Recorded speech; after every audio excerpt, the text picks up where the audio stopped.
This podcast may contain adult themes and strong language.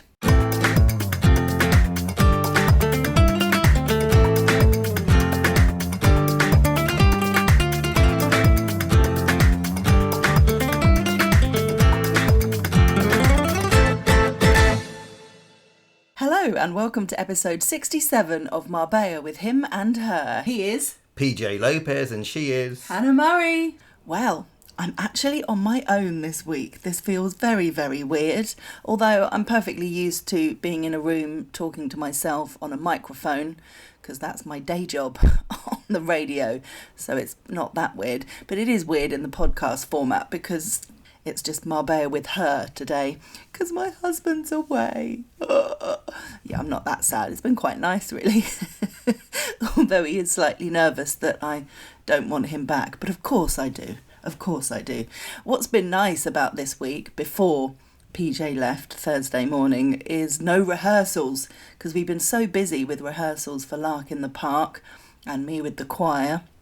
And we didn't have any of that this week, which was really nice. Not that I don't enjoy doing it all, but I suddenly felt like I had all this time and doing this week's quiz. In fact, I had 2 quizzes this week and I had all the time in the world to do the prep. So that was quite nice.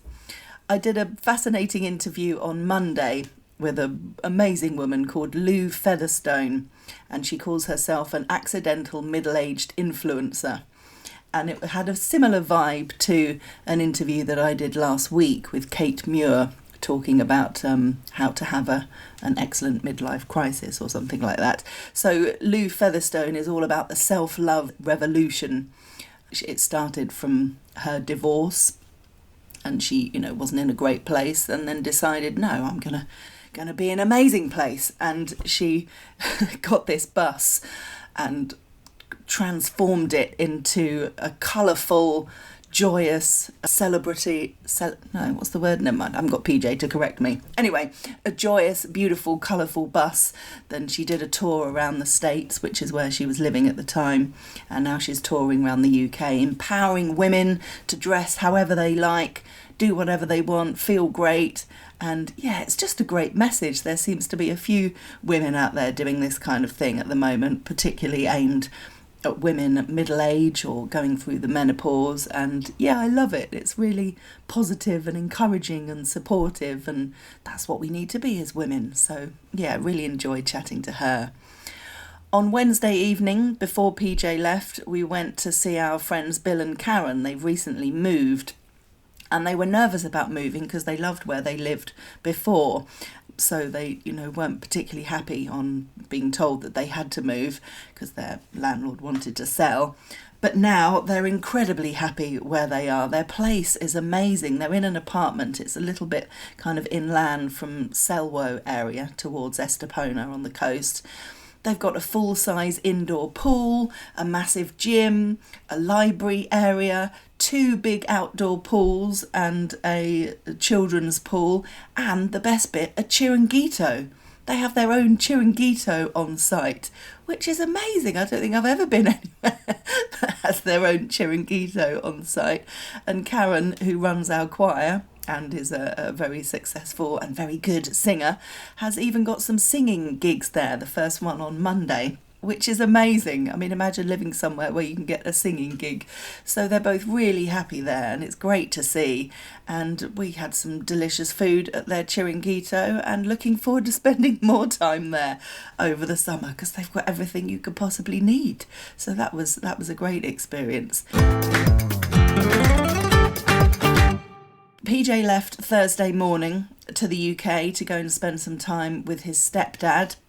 He has recorded a little something for you though, so I'll play that now. Hello, it's me from the UK.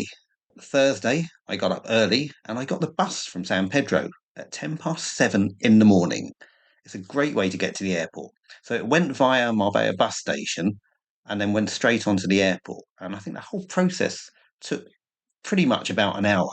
So it's a really good way that if you're in San Pedro, I think there's only 2 buses a day, the 7:10 and I think one about 10 something. But if you need to get to the airport between those sort of times or around that sort of time, then totally recommend that. I think it cost about €8. pre-booked it on the Avanza website.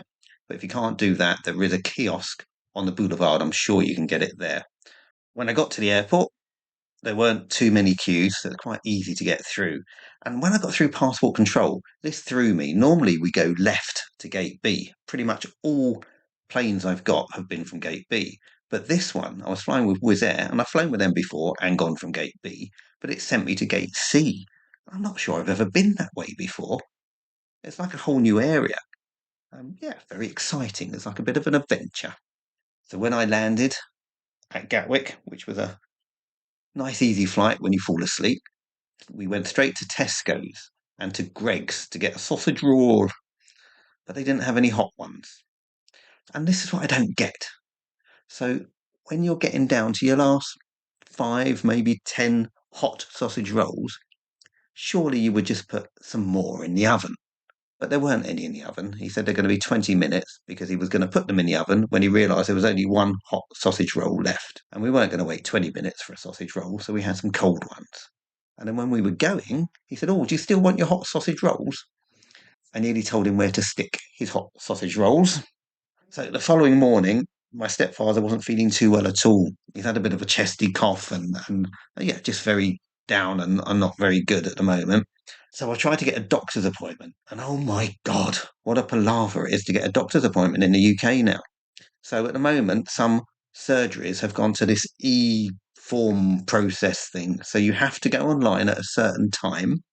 So we had to get up early and go online at 7 o'clock.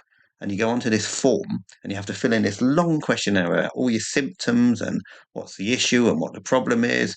And then it would hopefully give you an appointment at the doctor's. But we got to the end of this and it said, no, you have to call 111. We can't help you here. So having done all of that, it was a complete waste of time.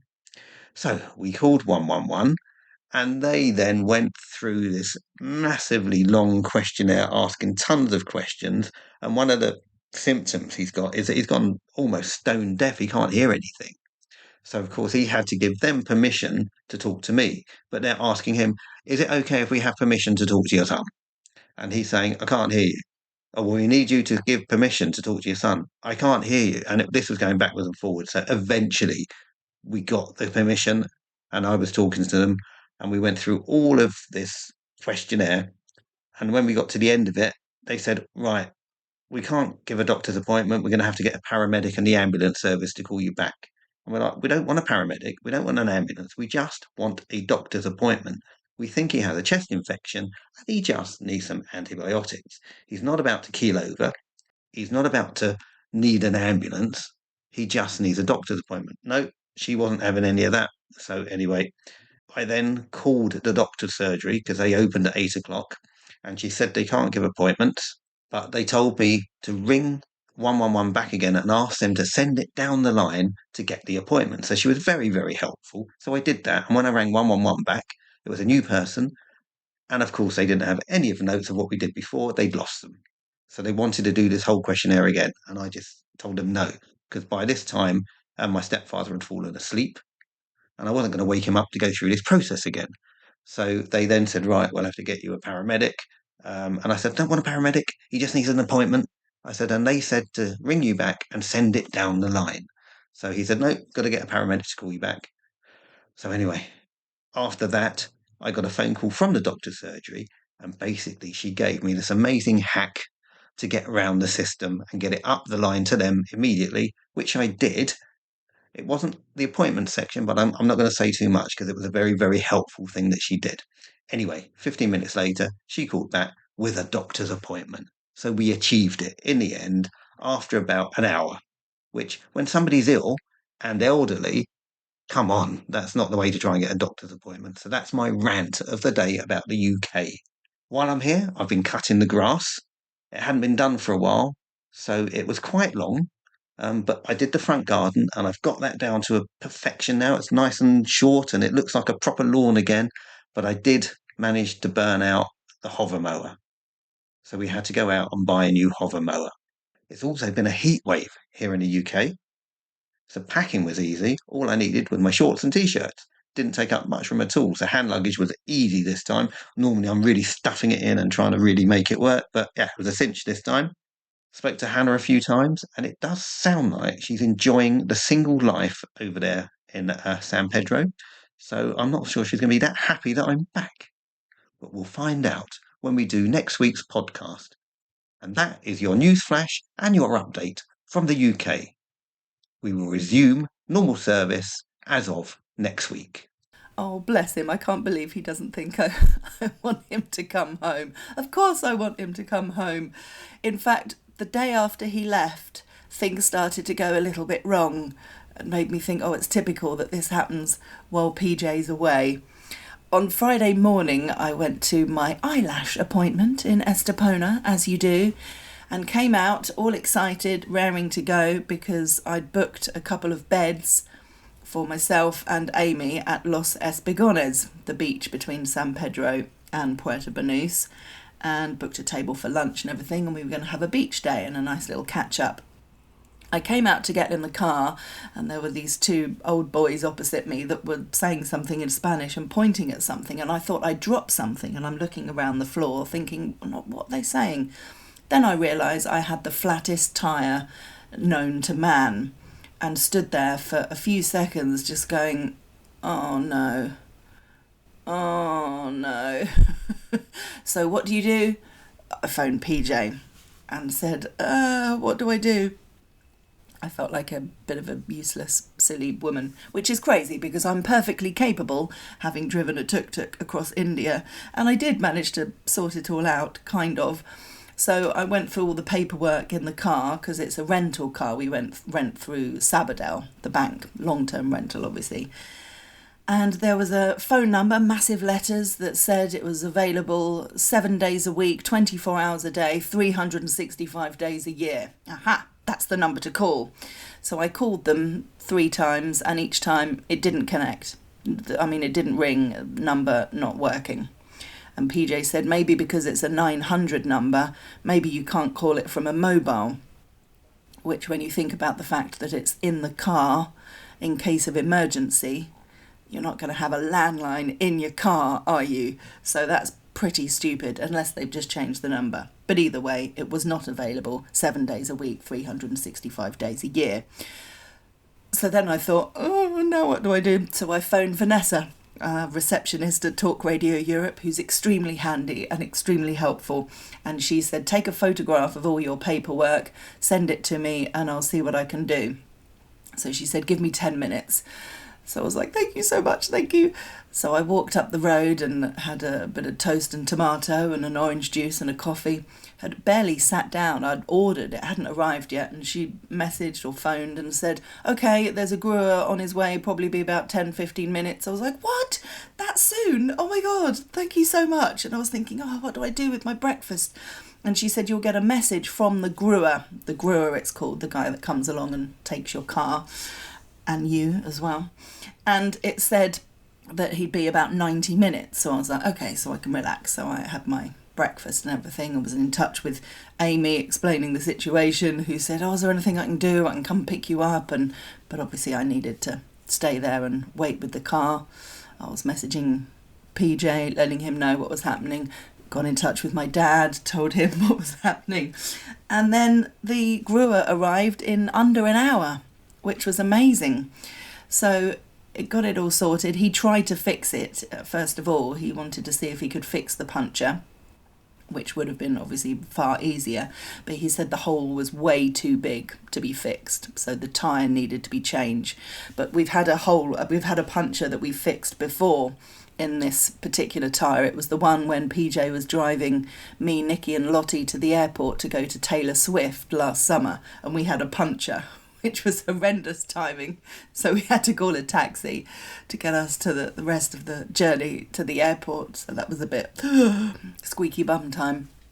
So anyway, PJ said, just buy a new tyre. So I was fully prepared to do that. He said it would probably be about €150. So the guy was really nice. His English was really good. He said he learnt English at school and it was good for him to practice again. So that was nice. We drove along the motorway towards San Pedro, and I was looking at the view and suddenly went, well, that looks really familiar, and realised we drove past Bill and Karen's place where I was on Wednesday night, so I took a quick picture and said, look, just driving past your place. So it was funny seeing it from the other angle. And he took me on my own, to Euromaster, which is behind the BP garage at the back of the top of San Pedro. And the woman was really nice there. We were just kind of barely chatting. She was looking to see if she had the right tyre for me. And then she suddenly burst into song. I can buy myself flowers. So I went, wrap my name in the sand. She said, it's good to sing. It's really important to sing to be happy. I was like, yeah, absolutely. So it felt like, even though it potentially was a traumatic experience, thankfully there were nice, happy people who I dealt with along the way that made it not that traumatic. So PJ was very proud of me handling the whole situation without breaking down. But I couldn't have done it without Vanessa, so thank you, Vanessa. So I got the new tyre. They said initially, oh, you might have to wait till Tuesday. I was like, Tuesday? And I'm picking PJ up from the airport Monday night, which again is why I'm recording the podcast today, because we wouldn't have the chance to record it together till Tuesday evening, and we figured that was a bit late. So that's why you're stuck with me. So I got the tyre. It was only €101 as opposed to 150, so that was a nice little bonus. And then drove home, and then we went to the beach. So only a few hours late, about 1 o'clock we got there, which wasn't too bad considering. Had a lovely catch up with Amy, lovely time at Espigones, some gorgeous food, really into padron peppers at the moment, loved them. Had them on Wednesday night and also had them at the beach on Friday. Had a lovely salad, loved their adobo, which we talked about last time, marinated fish balls, really delicious, and some sangria was consumed, but a sensible amount, if there is such a thing. I had a lovely day Saturday, and this is why PJ thinks I'd rather be on my own.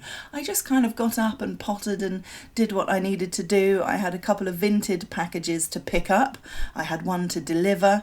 I went to the garden centre. I wanted to get some more flowers. We have a window box just outside the kitchen in front of the sink.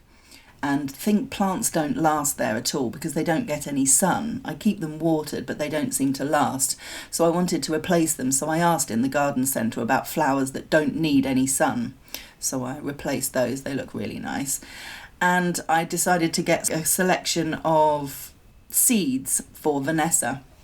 By the Talk Radio Europe studios, she's created a whole garden there. Amazing. She's planted all kinds of things and got fruit and vegetables and things that she shares with us all, which is lovely. So she really enjoys that. So I decided to buy her a collection of seeds to say thank you for helping me out on Friday. I went to Mercadona and then I came home, tidied up, and yeah, really, really nice day. And Saturday night hosted the monthly quiz at Urban Chai. So 2 quizzes this week, both of which PJ sadly wasn't at.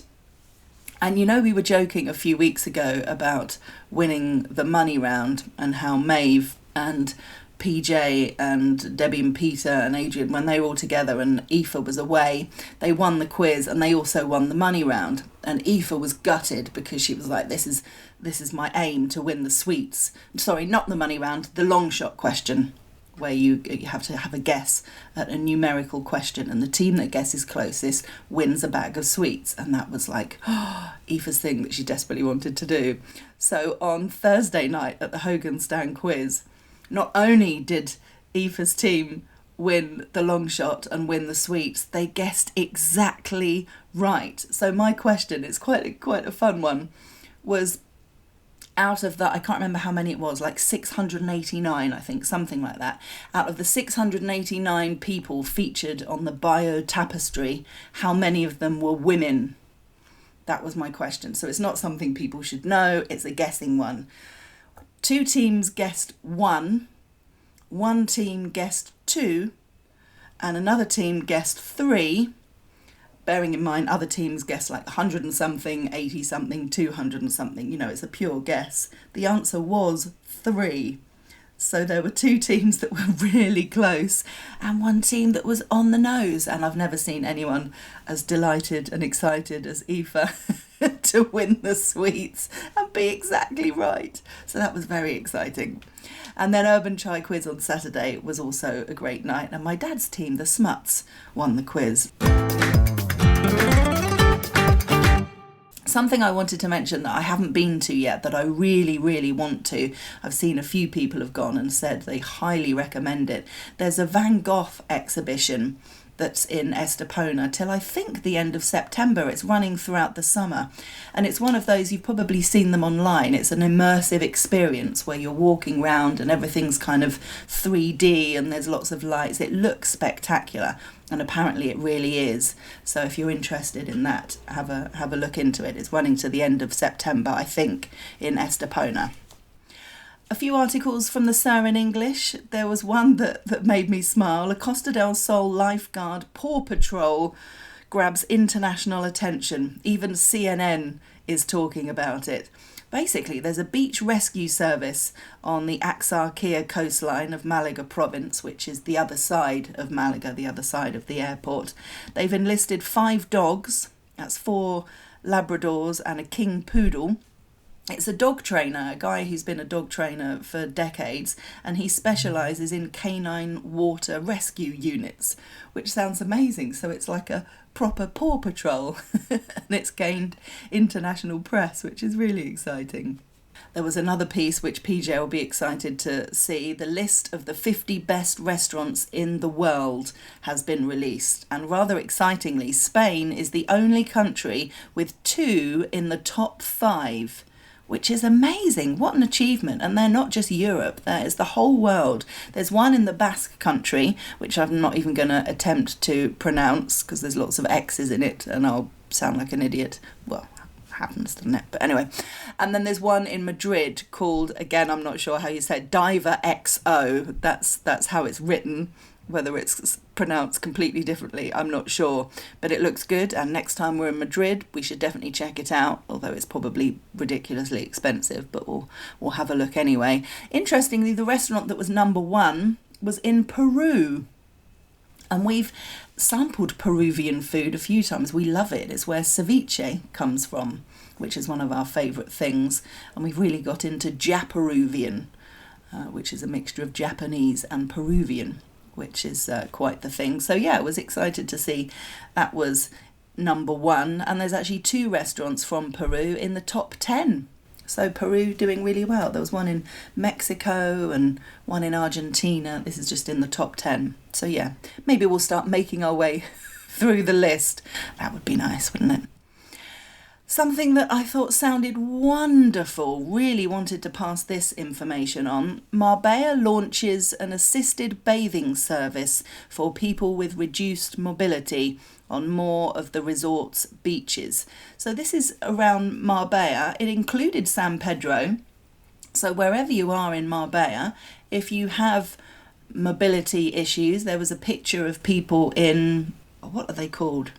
I can't think of the expression. Not a wheelchair, but the ones that you drive yourself, the little mobile things. I can't think of the word, sorry. I don't have PJ here to tell me what the words are. Very annoying. Anyway, people with reduced mobility. So whether it's an elderly thing or whether you're disabled at whatever age, I thought this was just a wonderful, wonderful thing. You can request at least 24 hours in advance. I'll give you the phone number to call. And if you are of limited mobility or reduced mobility and you want to have a swim in the sea, there's a team of people that can make it happen, which I thought was amazing. What a fantastic service to offer. You know, I imagine there's people with reduced mobility that go along the Paseo in their buggies. Is that the word I'm looking for? Something like that.